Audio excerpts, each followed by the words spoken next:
ઉડતા પંખેને પાડું એવો હું શિકારી છું, બાદશાહ છું આખી આલમનો, માત્ર તમારી મીઠી નજરનો હું ભિખારી છું. તમારા ત્યાં બધું છે. આ કટારી ગાતા હતા ને, આ કટારી કોક દી કલાકારના જીવ લઈ લી છે. કેટલી ઊંચી કટારી સાહેબ. હે, બે કટારી બેની, એક મુરદાસે બનાવી અને એક જાડેજા મેરામણે. બેની રાશિ સિંહ છે.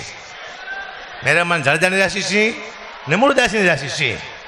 એવી કટારી બનાવી, હજી 1% માણસો સમજ્યા નથી. બોલો, 99% ખબર, 1% કદાચ આ કટારી સમજતા. જો 99% નથી સમજતા. આ કટારી જેને સમજી જાય અદભુત છે. આ કટારી બે કટારી બની છે. સંતવાણીમાં કટારી ગવાય એટલે સંતો મંતોથી લઈ અને જે સંતવાણી સમજતા હોય મોજમાં આવી જાય. તો હું ને માયા મામા તમને આનંદ કરવા માટે આવ્યા છીએ. થોડી વાર માટે વરસાદ અને કલાકાર આવશે. તે 35 કલાકાર છે. બધામાં રાયડો પાસે તમારો અવાજ બેસી જાય છે. હા, હું મહેસાણા ગયો હતો ને, મને એક ભાઈ કીધું કે આ તમે બધા ગાતા હોય છો સ્ટેજ માથે અને પબ્લિક આમામ કરતી હોય શું? મેં તો આમામ કરતી હોય ને અમે ગાતા હોય એનું મતલબ એ થાય છે પબ્લિક એમ કહે છે કે તમે ટીપુ મારી મરી જાઓ, અમે આમામ કરીને ઘરે વહી જઈશું. તોડાઈ ના કહેવાય. હા, એટલે હું ઘણા ટાઈમથી બાપુ એક દુઓ કહેતા, દુઓ સાખી કો સાખી સાંભળતો આવું છું. આવી જાઓ, આવા દો.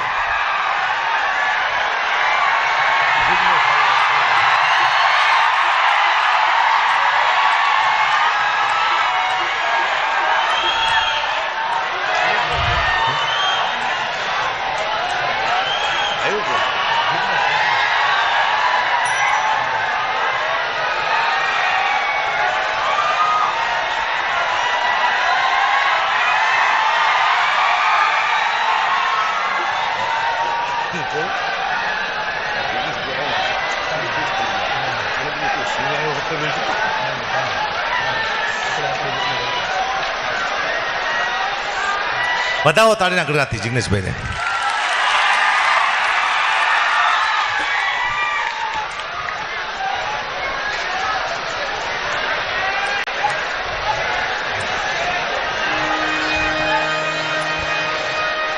આવો સગડા. મજા એ વાતની છે અહીંયા કે અહીંયા એટલા માટે મજા આવે કે એક જ પાત્ર સામે સારું બેઠું હોય તો જાજા માણસોની જરૂર નથી. મોજ આવવા માટે એક જ પાત્ર સારું બેઠું હોય, નકે મજા ન આવે. અમારા કવિ દાંત બાપુ લેન લખે છે, એકાદી હમણાં તમને કે હાવ યમથી મોજ આવે નહીં, હાવ યમથી મોજ આવે નહીં. એ દ્વાર ખુલ્લા રાખીને તમે બેઠા રહો, દ્વાર ખુલ્લા રાખીને તમે બેઠા રહો. એ દ્વાર ખુલ્લા રાખીને તમે બેઠા રહો, આવકારા વિના કોઈ આવે નહીં. હાવ યમથી મોજ આવે નહીં, હાવ યમથી મોજ આવે નહીં. એ તમે દરિયાના તળિયાને જોયા નથી, તમે દરિયાના તળિયાને જોયા નથી. તમે હજી દરિયાના તળિયાને જોયા નથી, તમે દરિયાના તળિયાને જોયા નથી. મરજીવા વિના મોજ એ લાવે નહીં, હાવ યમથી મોજ આવે નહીં. એવા બાપુ બેઠા છે એટલે મજા આવે છે.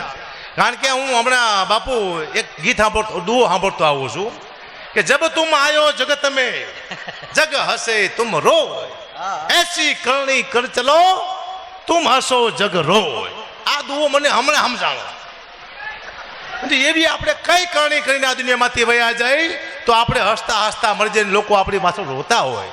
તો એક જ એવી કરણી મને દેખાણી, કોકનું 50 લાખનું બોજ મારી દો સાહેબ, લોકો વાયા રોતા હશે, તમે હસતા હસતા મરી જાય છો. આનાથી કોઈ મોટી કરણી છે જ નહીં. હું પ્રૂફ ના બોલું નહીં. હા, તમે જો હું કહું શું કરવા આ કરણી મોટી છે. ટાટા વાળાએ 1500 કરોડ રૂપિયાનું દાન કર્યું કોરોનામાં, આપ જાણો છો. એટલે આખા વિશ્વના સમાજ ભેગા થાય ને તેટલું દાન ન થાય, એકલાય કર્યું એનું આપણે કોઈ બોલ્યા જ નહીં હજી સુધી ક્યાંય. અને ઓલો શું રામલીલા શું હે વિજય માલ્યા એ આખા દેશનું બૂચ મારીને વહી ગયો, એને આપણે સ્ટેજ માથે ઉજાગર કરી છે વિજય માલ્યા બૂચ મારીને વહી ગયો. તો ખબર ન પડતી પબ્લિકને સારું ગમે છે કે નબળું ગમે છે, ખબર ન પડતી. હું તો બાપુ આ કોરોનામાં પાર્લેનું પેકેટ આમ ફેસબુકમાં આવતું, દાન કર્યું, એક થેલી આવતી વેફરની, દાન કર્યું. આ દાન જોયા ને પછી મને વિચાર આવ્યો કે હવે આપણી પાસે ભૂતકાળમાં ઇતિહાસ છે, વર્તમાનમાં આપણી પાસે કોઈ ઇતિહાસ છે નહીં. ભૂતકાળમાં રાણા પ્રતાપ હોય, જોગીદાસ ખુમાણ હોય, શિવાજી હોય, ઈશ્વરદાસજી મહારાજ હોય, સંતો મંતો, ભૂતકાળમાં ઇતિહાસ છે. વર્તમાનમાં આપણી પાસે કોઈ ઇતિહાસ છે જ નહીં. દાનવીરોના ઇતિહાસ ભૂતકાળમાં છે, પણ પાર્લેના જે દાન મેં જોયા ને પછી મને વિચાર આવ્યો, મેં હવે એવા ઇતિહાસ આવશે કે તમે કોઈ કલ્પના નહીં કરી હોય. હવે ઇતિહાસ કેવા આવશે ખબર છે? આ પાર્લે માટે કહું છો, ઇતિહાસ એવા આવશે કે કોરોના મહાકાળ 600 મહિનાના લોકડાઉન લાગી ગયા છે, માણસો ઘરે બેઠું છે, કામ ધંધો કોઈ જડતું નથી, એક ઘરમાં માં દીકરી 3 દિવસથી ભૂખ્યા બેઠા હોય છે, કોઈ ખાવાનું આપતું નથી. એવામાં સવારનું ટાણું કે અવાજ આવ્યો, જામફળ લઈ લો, જામફળ લઈ લો. જીવાભાઈ લારી લઈને જામફળ વેચવા નીકળ્યા છે. બેનો દીકરીઓ બધી ભેગી થઈ જામફળ લેવા માટે, પણ જે ભૂખી દીકરી હતી એની પાસે પૈસા હતા નહીં, એને લારીમાંથી 2 જામફળ જોડી લીધા.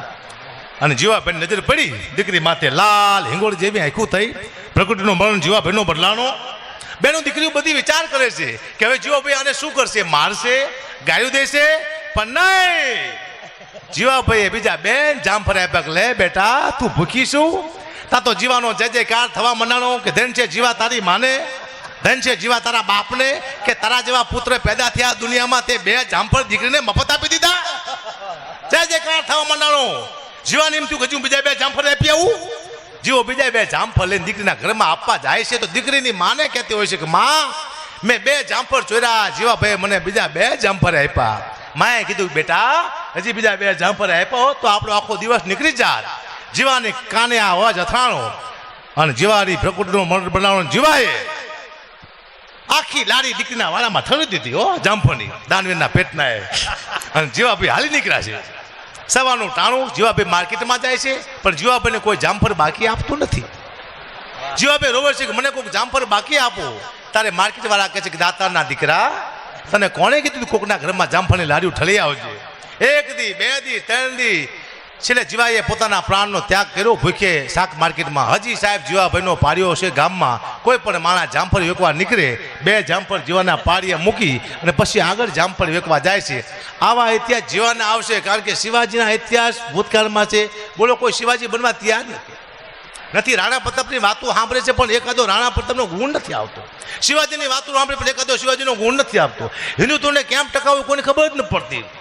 કોઈ પણ એક માણસ આપણને 50 માણસ વચ્ચે મારીને વજે આપણે બેઠે બેઠે જોઈએ છે, કારણ કે આપણું હિન્દુત્વ ખોખરું થઈ ગયું છે. હિન્દુત્વને ટકાવવું હોય તો જો આ આશ્રમમાં છે શહીદોની જે બોલ્યા છે, ઇન્દ્ર ભારતી બાપુ હિન્દુત્વનો અદ્ભુત ઝંડો લઈને ફરે છે. એકવાર જોરદાર તાળીના ગળાથી ઇન્દ્ર ભારતી બાપુને વધાવો. આવા સંત હોય છે ત્યાં સુધી વાંધો નહીં આવે. 7 એક સાથે 7 સંતવાણીના આરાધકો ગણપતિ વંદના સાથે કરી હોય એવો પણ આ સંતવાણીનો બાપુ પહેલો રેકોર્ડ છે કે એક સાથે 7 સપ્તઋષિ. અને હવે અમે આ કાતહીડ્યો બેઠા છીએ, પણ શિવાજીના હલરડાથી રાજભા શરૂ મેં એ માટે કર્યું છે કે જેના ઉપર સદગુરુની જ્યાં સુધી કૃપા ન ઉતરે ત્યાં સુધી એ સંત અથવા સુરવીર ન કોઈ દિવસ બની શકે ભલામાં. અને કોઈ પણ ભારત વર્ષમાં નહીં, કોઈ પણ વૈજ્ઞાનિકોની તાકાત નથી અથવા કોઈ સંશોધનકારકની તાકાત નથી બાપુ કે પાળિયાની ઊંચાઈ કોઈ માપી શકે અને સંતની સમાધિની ઊંડાઈ કોઈ માપી શકે. આ દેશના સંત છે એ સમાધિમાં બેઠા હોય એની ઊંડાઈ કોઈ માપવાની, કારણ કે સુગામ ભગવાન શિવજીના જ્યારે એમ કહેવાય જ્યોતિર્લિંગનું માપ કરવા માટે વેમ પડે છે બ્રહ્મા અને વિષ્ણુને. આપણે તો માનવ છીએ પણ બ્રહ્મા અને વિષ્ણુને એમ થાય કે આ મહેશના મહાદેવના શિવલિંગ અવળું જ, અને માપ લેવા માટે બ્રહ્માએ ઉપરનો ભાગ લીધો અને વિષ્ણુએ નીચેનો ભાગ લીધો. એમ કહેવાય કે વિષ્ણુ એમ કહેવાય વિષ્ણુ પોતે જતા હોય તો એ પાતાળનું માપ ન લઈ શક્યા કે લિંગ ક્યાં સુધી છે, અને બ્રહ્માજી આકાશમાં નીકળે છે તો આકાશમાં માપ ન નીકળ્યો, અને બ્રહ્મા વિષ્ણુ બે જ્યારે થાકે છે અને ત્યારે મહાદેવને કહે છે કે યા તે રુદ્ર શિવા તનુર ઘોરા પાપ કાશીની ત્યાર સ્તનમાં સંતમયાગીરી સંતા વિશાખસિંહ, હે મહાદેવ તારું માપ અમે ન લઈ શકે, અને જેને માપી ન શકાય એ બે ઉપર જો સૂર્યવીર ઉપર કૃપા કોની થાય તો કે મહાદેવની, કારણ કે શિવનો ગણ બને છે, અને સંત ઉપર કૃપા કોની થાય તો કે એ પણ મહાદેવની. શું કામ? તો કે એની અંદર એનું સમાધિ સ્વરૂપ ઉતરે છે. એટલે એક મર્દના પાળિયાની એને બહાર ખોડવામાં આવે છે. એની કોઈ એમ કહેતું હોય કે હવા હાથનો છે કે હવડો પણ નહીં, એની ઊંચાઈ કોઈ ન માપી શકે, અને ભારત વર્ષના સંતની સમાધિની કોઈ ઊંડાઈ ન માપી શકે. બાકી તો જેને હાવ ખેલ નાખવા જ છે એમ મારે વાત એ કરવી છે કે શિવાજી જેવા ને સમર્થ રામદાસજી જેવા સદગુરુ ન મળે તો ભારત વર્ષને શિવાજી જેવો મર્દ ન મળે. મહારાણા પ્રતાપને એમ કહેવાય ગયો કે એના સદગુરુ ન મળે, આચાર્ય રાઘવેન્દ્ર દાસ, તો આપણને મહારાણો પ્રતાપ ન મળે. દરેકના પાયાની અંદર કોઈ બેઠું હોય તો એ સદગુરુ છે, અને આપણી પ્રથમ કોઈ સદગુરુ આપણી માં છે, અને બીજો આપણો સદગુરુ છે. પણ માં કુખથી જ્ઞાન આપે છે અને આપણો સદગુરુ મુખથી જ્ઞાન આપે છે. ફરક એટલો છે બ્રાહ્મણ. પણ જેની જનેતાઓ એ કુખમાંથી જ્ઞાન આપ્યા હોય ને સાહેબ, એ જ આવા એમ કહેવાય ગુરુ પૂર્ણિમાના ઉત્સવમાં એનો સંતાનામાં ભાગ લઈ શકે, બીજો ન લઈ શકે. એ જ સંતાન સદગુરુ સુધી પહોંચી શકે. બાકી તો માણસો તો છે ને ધરતીમાં રોજ કેટલા જન્મે છે એ તો ગયો નક્કી નથી, સરકાર નક્કી નથી કરી શકી ભાઈ. સરકાર પાસે આંકડા તો હોસ્પિટલમાં જેનીમાં હોય એના હોય, અથવા તો કોઈ એના જન્મ દિવસ લખાવા ગયા હોય એના આંકડા હોય. હજી આમાં આપણે ભારતમાં ઘણા એવા છે આઝાદી આવી એ નથી ખબર, તો જન્મ તારીખ ક્યાં લખાવી એ ઘણા નથી ખબર. હજી એનો આંકડો તો ક્યાં લેવા જાઓ બાબુ. એક જણો એવો ગામમાં એ માણા, મારે તમને કોઈ આજ જ્ઞાનની વાતો, હું તો જ્ઞાન લેવા આવ્યો છું, આજ કઈ દેવા આવ્યો નથી, મારી પાસે છે નહીં. અહીંયા કેવલ ને કેવલ ઇન્દ્ર ભારતી બાપુના ચરણમાં બેહાઈ જાય ને ભાઈ, એટલે આપણી ગુરુ પૂનમ ઉજવાઈ જાય. બાપુ જિંદગીમાં કોઈ દી બીમાર નથી પડ્યો, અને આ 3 દિવસ પ્રોગ્રામ નહોતો, તાવને એમ છું કે હાલને 3 દી હાવા ખાલી પીડ્યો તો હું ઘડીક પ્રવેશ કરી જાઉં. 3 વાગે બાટલા પૂરા કર્યા, હજી આ થીંગળ્યું હજી હમણાં છે. ડાક્ટરને કહું તારે જે ઇન્જેક્શન બાટલામાં હજી નાખવા એ નાખ, બાકી જવાનું થાય એ વાત નક્કી છે. આ નરું સત્ય. અહીંયા આજ કાંઈ રૂડું બોલાવીને કાંઈ બીજો પ્રશ્ન નથી ને. મેં લગભગ 3 વાગે બાપુને ફોન કર્યો. હું બાપુ કેમ? મને કે વયો આય. મેં થોડીક તબિયત એવી છે, મને કે ઘૂસતો મારીને હારો કરી દે. હું કહું તો ડૉક્ટરના ઇન્જેક્શનના ઘૂસતા ખાવા એની કરતાં સદગુરુના આશીર્વાદના ઘૂસતા ન ખાઈ ભલામણા લહેર આવી જાય. એટલે 3 વાગે ઘરેથી નીકળી ભગુડાઈ ગયો, માને ભેળિયો ચડાવ્યો, ભેળિયો ચડાવીને બાપુ સીધો એના એ કપડે સીધો અહીંયા આવ્યો. આપની સાથે આપ કોણ કલાકાર અહીંયા ન આવે? હમણાં જ પૂજ્ય રામદાસજી બાપુએ વાત કરી કે આ સંપત્તિવાન વાળાથી ન થાય, સન્નતિ વાળાથી થાય. કોઈ પણ કંપનીનો માલિક એમ કે મારે એટલા કલાકાર ભેગા કરવા છે, તો હવે આના તમે બજેટ માપો. ભારતની તમામ દીકરીઓના સમૂહ લગ્ન થઈ જાય. લ્યો વીરો મારો ઝગમગ થઈ જાય. એક ગામમાં બાપુ એક ભાભો એવો ને, ભાભો એટલે ભાભો, એની શેરીએ કોઈથી ન નીકળાયો, એની શેરીમાં કોઈથી ન નીકળે, જે નીકળે ને અવડી.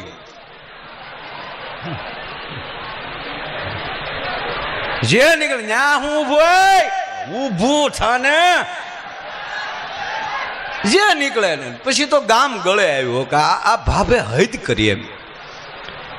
ભૂલથી એની શેરીઓ, પછી તો શેરીએ કોઈ ન આવે. હવે આ 5 ગાય ન દે ત્યાં સુધી અને હાથ ન પડે તો ચોરેસ આવવાનું ચાલુ કર્યું.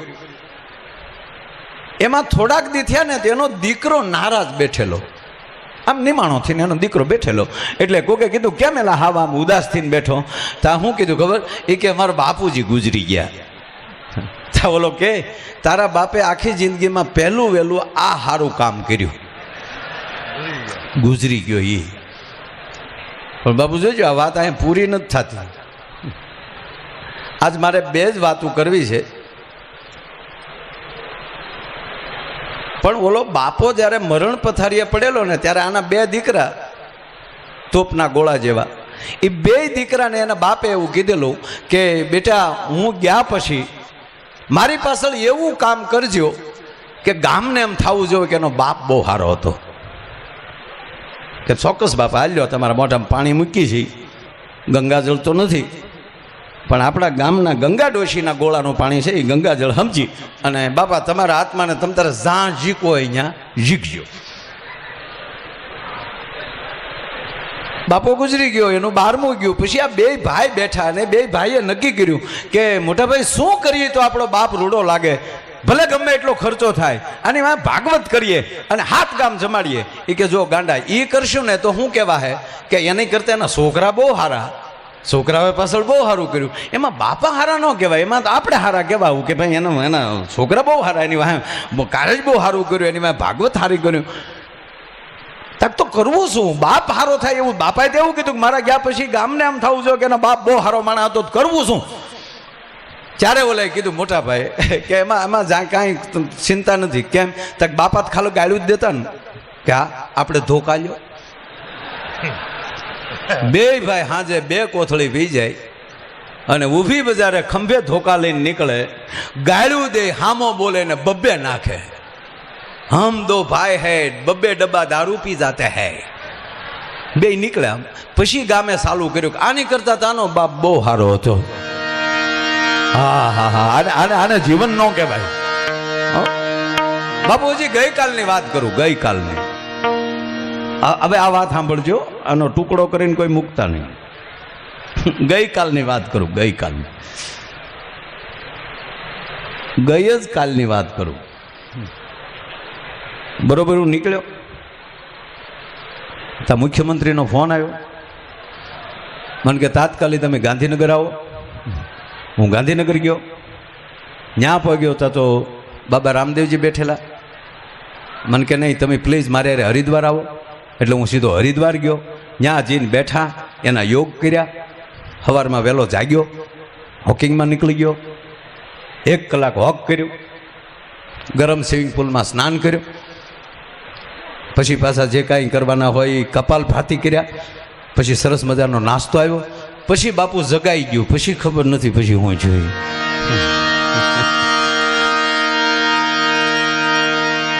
હવે આ એટલું સૂકી ગયા હોય અને આખો પ્રોગ્રામ ગયો ને હાવ. મારા બાપ આ જીવન છે ને એ નક્કી નથી થતું. અને રાજભા આજની રાત છે ને એ રૂપની રાત નથી, આ રાત ગુણની રાત છે. અને એમાંય કોઈ એક વાર પ્રશ્ન કરેલો કે આહાડી પૂનમ જ ગુરુ પૂનમ કેમ, આહાડ મહિનાની કેમ? અને ત્યારે મને એક વિચાર એ આવ્યો હતો કે ગુરુ ક્યારે યાદ આવે? જેથી દુઃખના વાદળા સવાઈ ગયા હોય અને તમે એક ધ્યાનથી તમે બેસી જાઓ અને તમારા દુઃખના વાદળાને હોહરવી નજર ચીરીને સદગુરુના ચરણ સુધી તમારી દ્રષ્ટિ વહી જાય ને એટલે તમારા દુઃખના વાદળા તૂટી જાય. એમ આ ગુરુ પૂર્ણિમાનો ચંદ્રય છે ને સાહેબ, એ અહાડમાં એટલે આવે કે એટલા ઘટાટો વાદળા 200 પેજના વાદળાના થર લાગી ગયા હોય એની વચ્ચેથી ક્યારેક પૂર્ણિમાના એમ કહેવાય, ગુરુ પૂર્ણિમાના એમ કહેવાય કિરણો માથે આવે ને તોય તે માની લેજો કે આપણી રાત સુધરી જાય છે. એથી આગળ વાત કરું, આહાડી બીજનું મહત્વ શું કામ એ મને હમણાં સમજાણું. આહાડી બીજનું જ મહત્વ શું કામ?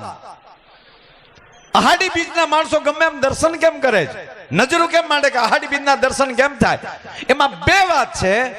એક તો વિયોગના છૂટા પડેલા હોય ને એ ભલે ત્યારે તો હવે ફોન થયા છે સાહેબ, પહેલા ફોન નહોતા, સંદેશા નહોતા, તાકે તો દ્રષ્ટિ મેળવવી ક્યાં, તાકે આજ મારો પીયું અહાડી બીજના દર્શન કરતો હશે અને હાલ હું આજે એમ કહેવાય કે બીજની સામે નજર નાખી દઉં તો એ બાને તે પીયુંની નજર સામે મારી બે નજરો ભેગી થઈ જાય. પણ કોકે બીજને પૂછ્યું, અહાડી બીજને પૂછ્યું કે ભાઈ એ બીજ માવડી, આજ તારું એટલું બધું તને પણ કેમ તેજ દેખાય છે, તને પણ કેમ આનંદ છે? અને તેથી બીજે કદાચ એવો જવાબ આપ્યો હશે બાપુ કે મને આનંદ એ છે, હું તો 12 વાર ઉગું છું, વર્ષમાં 12 વાર હું બીજ ઉગું છું, પણ આજ મને આનંદ એ જ છે કે આજ હું બીજમાંથી આજ ચંદ્ર ગુરુની પૂર્ણિમા બનવાનો છે, એનો મને આજ વધારે હરખ છે. હું ગુરુની પૂર્ણિમા બનવાનો છું. એટલે માણસમાં રૂપ કેટલું છે એ મહત્વનું નથી, ગુણ કેટલું છે એ મહત્વનું છે. એનો એક નાનો દાખલો, સદગુરુ આપણને શું શીખવાડે છે, માં આપણને શું શીખવાડે છે? આપણને હકારાત્મક જીવતા શીખવાડે છે, નકારાત્મક નહીં. જેના જીવનમાં હકારાત્મક શબ્દ હોય, હકારાત્મક જીવન હોય, એને કોઈ દી વાંધો ન આવે. હું તો આ ગુરુ પૂર્ણિમાને દિવસે એક જ વાક્ય કહેવું છે મારા યુવાન મિત્રોને કે દોસ્ત, કોની હામાં વટ, તમારી ઉર્જા અંદરો અંદર કેટલોક સમય બગાડશો. અને જેટલા જેટલા બાઇક ઉપર, મોટરસાયકલ ઉપર જે મિત્રો નીકળે છે એને હું 2 હાથ જોડીને પગે લાગીને કહું છું, મેં 11 વર્ષના આંકડા સાથે કહું કે ભારત વર્ષમાં કેવલ ને કેવલ મોટરસાયકલ ઉપર 1 વર્ષના 1 લાખ યુવાનો ગુમાવ્યા છે. સાંભળી લેજો, મૃત્યુ તો એકવાર છે જ તે, પણ યુવાન એવું નક્કી કરી લે. કારણ કે ઇન્દ્ર ભારતી બાપુ એક જ એવી વ્યક્તિ છે કે એના મંડપ ઉપર તિરંગો લહેરાતો હોય, અને બીજી પૂજ્ય મોરારી બાપુની કથાના મંડપ ઉપર એક તિરંગો લહેરાતો હોય છે. આ ભારતી બાપુના મંચ ઉપર, ઇન્દ્ર ભારતી બાપુના મંચ ઉપર યુવાનોની ગાથાઓ ગવાય છે. એટલે મારા ભારત વર્ષના યુવાનોને વિનંતી કરીને કહું છું કે 20 વર્ષનો યુવાન મોબાઈલમાં એન્ટ્રી પાડતો પાડતો જાતો હોય અને ટ્રક સાથે અથડાઈ જાય, પણ જે જનેતાએ 20 વર્ષનો કર્યો એ જનેતાને તો કોક દી પૂછો ભલા માણા કે તે જન્મ દેતી વખતે દીકરાની પીઠ જોઈ છે, અને મૃત્યુ વખતે 20 વર્ષના યોદ્ધાના, 20 વર્ષના યુવાનને લાશ જેથી જનેતાને જોવી પડે તેથી જનેતાને એમ કહેવાય કે એ કેટલી એને અંદર બોલી થતી છે. મૃત્યુ તો આવશે જ એકવાર, પણ મૃત્યુ એવું બનાવી જાઓ કે આપણા ગયા પછી આ રાષ્ટ્ર આપણું એમ કહેવાય તિથિ ઉજવે, દેશ તિથિ ઉજવે. 22 વર્ષનો 20 વર્ષના યુવાન એક ન જેવી ભૂલમાં, ન જેવી એક ક્ષણ માટે જેને 22 વર્ષ જે જનેતાએ મોટા કરવામાં એને ભોગ આપ્યો છે, ભણાવવામાં ભોગ આપ્યો છે, એ એક 22 સેકન્ડની ભૂલની અંદર એના 22 વર્ષના યોગદાનને યુવાન એમ કહેવાય કે ઠોકર મારીને વયો જાય છે. આ પહેલી વાત છે યાર. જ્ઞાતિ વાતીના હવે વાડા મૂકો, હવે ભારતીય બનો. હું ભારતનું સંતાન છું. सारे जहां से अच्छा हिंदुस्तान हमारा. आ भारत वर्षना संतो जो गाथा लઈને નીકળ્યા હોય, અને ભારતી બાપુનું એક નિવેદન મને ગમ્યું હતું કે અમે માળાય લઈએ કે સમય આવે તો ભાલાય લઈ શકે, ઈ આ ભારત વર્ષની ગાથા છે. ભલા માણસ, પણ એને સાર્થક કરવા માટે શું કરવું પડશે કે એની સાથે જોડાવવું પડશે, એના વિચારો સાથે જોડાવવું પડશે. કેવલ વાદ વિવાદ નહીં, એક સંવાદ સાથે જોડાવવું પડશે કે મારી ઉર્જા હું ખોટે ખોટી નહીં બગાડું. હા, મારે સમર્પિત થઈ જાવ, ગમે એમ કરીને ભરતી થઈ જાવ મિલિટરીમાં, એ ઉર્જા ન્યા બગાડો તમારી, અને એ તમારું એક લોહીનું ટીપું ભારત ભૂમિમાં પડશે ને, તેથી ભારત ભૂમિ તમારી જેવા 100 યુવાનોને પાછો એમ કહેવાય જન્મ દેશે. રોડ ઉપર શું કામ ઢોળી નાખો છો? ટ્રકના ટાયર નીચે શું કામ એને બગાડી નાખો છો? અને એ મૃત્યુ હશે ને, તેથી તમને હો તોપુની સલામો મળશે દોસ્ત તમારા મૃત્યુને. ઓલા તો ટાયરમાં આવી જાય, શું કે અમે કહેતા હતા પણ એ કેદુનું વાઇલ્ડ આઈમાં આગતું હતું. શું કામ તમારા મૃત્યુને વાઇલ્ડ આઈમાં ખપાવો છો? વાત એટલી જ છે દોસ્ત. આવા સંતો જ્યારે આવો પ્રયાસ કરતા, એટલું નહીં, આ તમામ કલાકારો આવે છે, બધાય નથી આવી રીતે ભાઈ જાતા, તો મરી જાય. અમારે છોકરા છે ને ગાડીઓના હપ્તા આવે છો. આ તો ઘણા પાછા મોબાઈલમાં લખે કલાકારો શું કરે છે, પૈસા લે છે. ત્યાં કેદી દીધા દીકરા?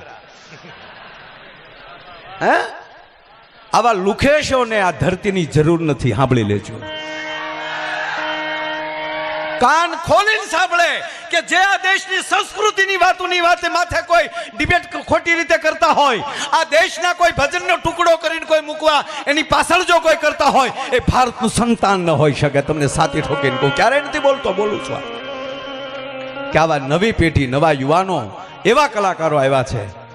એના એક એક વાક્યમાં હા કોઈથી ભૂલ થાય, તમે 1 કલાક બોલો ને સાહેબ, તો 10 મિનિટ એવી નીકળે જ તે તમે એ તમારી ઘરના ઘઉં હોય ને તો 1 ગુણમાલી તમે ખોબો કાકરા કાઢી શકો. વાણી ને પાણી વ્યર્થ ન વયું જાય. ઉજાગરા કરી કરીને તમારી સામે આતરડા તોડી તોડીને જે બોલે છે, આ ટીપું મારતા થાય, આ ભજન તમને શું લાગે કે દેખાડો? એ સૂરની પીડા, એ પોતાના હાથને ઈશ્વરના નાદ સુધી જોડવાની એક ધારા, મેરણની સોધારી, એક ધારી નહીં, સોધારી, જેની ધાર અવિચળ રહે, જેની ધાર ન તૂટે, ઈ ભજનની ધાર છે. ભજન છે એ તલવારની પણ ધાર છે, ભજન એ ફૂલડાની પણ પાંખડી પણ છે. પહેલા તમને તલવારની ધાર જેવું આકરું લાગશે સાહેબ, પણ એમાં પ્રવેશ કરી જાવ ને, આ સૂર્ય જેટલો ગરમ છે એટલો ઠંડો છે. જો ઈ ઠંડો ન હોય તો જેમ હાઈટ ઉપર જાઓ એમ ઉર્જા, ગરમી કેમ ઓછી થતી જાય? તમે 22,000 ફૂટ ઉપર વયા જાઓ એટલે સાહેબ 0 ટેમ્પરેચર થઈ જશે. જેમ સૂર્યની નજીક જાતા જાઓ એમ શીતળતા વધતી જતી હોય છે. આઘા આઘા રહીને એને ગરમીના પરસેવા વળતા હોય છે. બાકી નજીક આવી જાય ને ત્યાં તો નીરખારા જોઈ મરજીવા ન ફેર મો, અમારા તળિયા તપાસી જો તને કુબેર કંગાળ લાગશે. આ ધરતી મર્દોની ભૂમિ છે. આજની તારીખે બોર્ડર, હમણાં જો થોડાક દિવસ પહેલા બોર્ડરમાં ગયો બાપુ, જ્યાં એનું ફાયરિંગ ચાલુ હતું, પગે લાગી, મંજૂરી લાગી, એ કેમ્પમાં હું રોકાણો અને આ દેશના યુવાનોને મળ્યો. તમને એમ લાગે કે પગાર માટે એનો મિલિટરીમાં ગયા? 20-22 હજાર રૂપિયા તો આ દેશનો યુવાન ગામના ઝાપામાં કોણી મારીને કાઢ લે. ભલા માણા, એ 20-22 હજારના પગાર હાટું ન જાય, પણ મારા ઈશ્વરે, ઈ જનેતાએ આ દેશના રખોપા હાટું ઝીણ્યો હોય એને રોકી કોણ એકવાનો છે? ભલા માણા, જેને રાષ્ટ્ર માટે મોકલો છે, જેના ધર્મ માટે મોકલો છે. શિવાને ભગવતી તલવાર ક્યારે આપે કે આવી ગયો શિવા, આવ તારી રાહ જોઈને બેઠી છું, એના હાથમાં તલવાર આપીએ કે? બાપુ શિવાજીની આલરણાની, બાપુ મેં શરૂઆત કરી અને એ છેલ્લી કડી વાત કરી અને